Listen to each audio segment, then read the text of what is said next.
Boa tarde, tudo bem? Espero que estejam todos bem. Eu me chamo Jairo Maia França, sou psicólogo, né? Mestrando em psicologia na Universidade Federal de Rondônia. Estou como orientando da professora doutora Marlise Best, né? Venho partilhar com vocês um pouco da nossa pesquisa que está em andamento, né?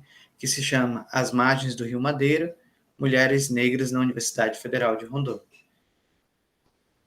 Como aspecto introdutório do nosso projeto, da nossa pesquisa, aliás, né, nós vamos falar da nossa realidade amazônica, né, e sobre a escolarização da juventude negra, dessa situação de que, de 2012 para cá, existem muitas pesquisas sobre acesso e poucas sobre a permanência de estudantes negros na universidade.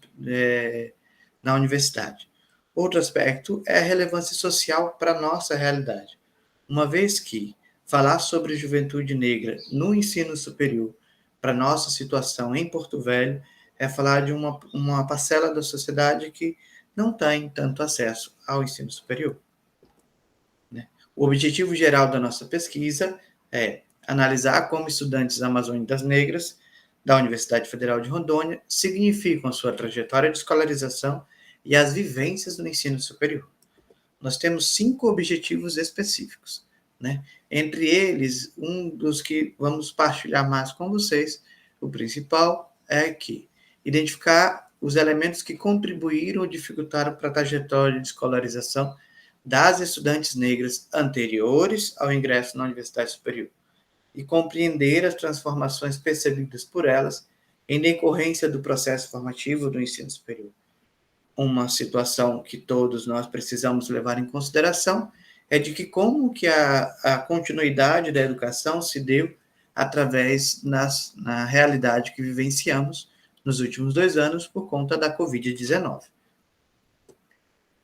Nós fizemos um levantamento bibliográfico, né, para poder entender como que na nossa região norte, os programas de pós-graduação e relações raciais estavam sendo vivenciados dentro disso. Uma vez que na região norte nós temos 7 estados, 11 universidades federais, 5 universidades estaduais. Dessas, 3 têm programas de pós-graduação escrito senso em psicologia. Ao longo dos anos, desde o início da fundação de cada programa, né, até março desse ano, foram produzidas 452 dissertações de mestrado e 12 teses de doutorado. Dentre essas, somente 10 produções nesses programas tratavam sobre as relações étnico-raciais. Nós vamos caminhando num processo de compreender a nossa realidade, a situação da população negra.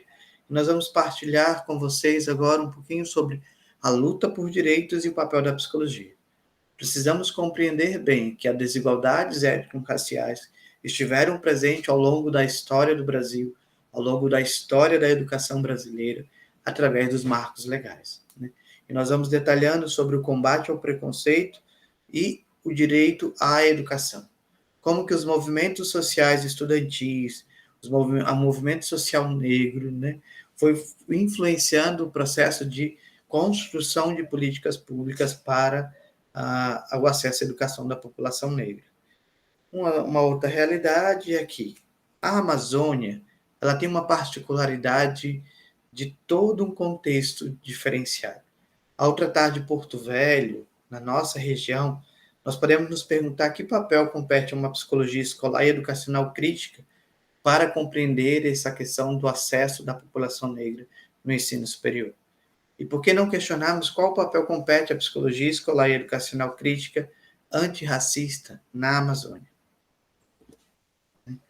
A respeito da luta por direitos, nós precisamos estar bem conscientes de que nós caminhamos em caminhos ainda ensanguentados. Né? A luta dos que nos antecederam foram essenciais para os movimentos de reprodução, o movimento o movimento de construção de políticas públicas para garantir esse acesso. Né? E não temos como negar que, de acordo com Gonzalez, né, negar o passado escravocrata brasileiro, racista e hierárquico da nossa sociedade é somente manter o racismo enquanto sintoma, né? O racismo brasileiro, do mito da democracia racial, ou do paraíso tropical, que é o nosso Brasil, como dizem, né? Seria a denegação de nossa latino-americanidade, que se volta contra aqueles que são testemunho vivo da mesma, os negros e negras, ao mesmo tempo que diz não o fazer, a democracia racial brasileira. Essa luta por direito ela se deu através de movimentos sociais que ainda hoje continuam a construir e reconstruir políticas públicas de acesso à população negra. Na segunda parte da nossa teoria, nós falamos sobre no remanso da travessia dos caminhos das mulheres negras amazônicas, né? Que os nossos passos vêm de longe, né? Os quilombos resistentes, os movimentos sociais, os coletivos estudantis foram um processo que nos ajudam a compreender que, ao falar da trajetória de escolarização de mulheres negras amazônicas, nós não temos como não levar em consideração os marcadores da interseccionalidade. Né? Apresento para vocês que a nossa pesquisa foi feita no campus de Porto Velho, da Universidade Federal de Rondônia. Né?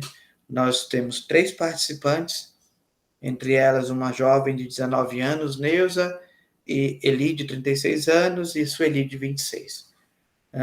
Ambas receberam durante a graduação auxílios e benefícios da universidade. Né? É necessário destacar que Eli, mulher de 36 anos, casada, hoje sim, lésbica, né? Vivencia um período de ter para a universidade por conta da questão de dificuldade a respeito de conciliar a maternidade, o trabalho e a Universidade Federal. Os procedimentos e instrumentos da nossa pesquisa foram realizadas entrevistas semi-estruturadas. Por conta da Covid-19, foram realizadas através de modo remoto. Né?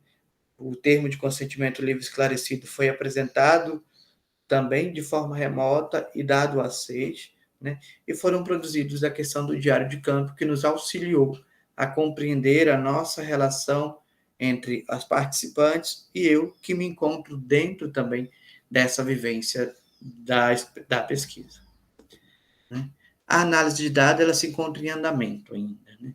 Entretanto, nós podemos destacar 6 aspectos. A condição socioeconômica, que vai influenciar didaticamente a questão do trabalho, da dedicação exclusiva à universidade, a questão de que a nossa Universidade Federal de Rondônia tem um horário de cursos que às vezes não entra em choque com a realidade da maioria da população, né? A questão de conciliar trabalho e estudo.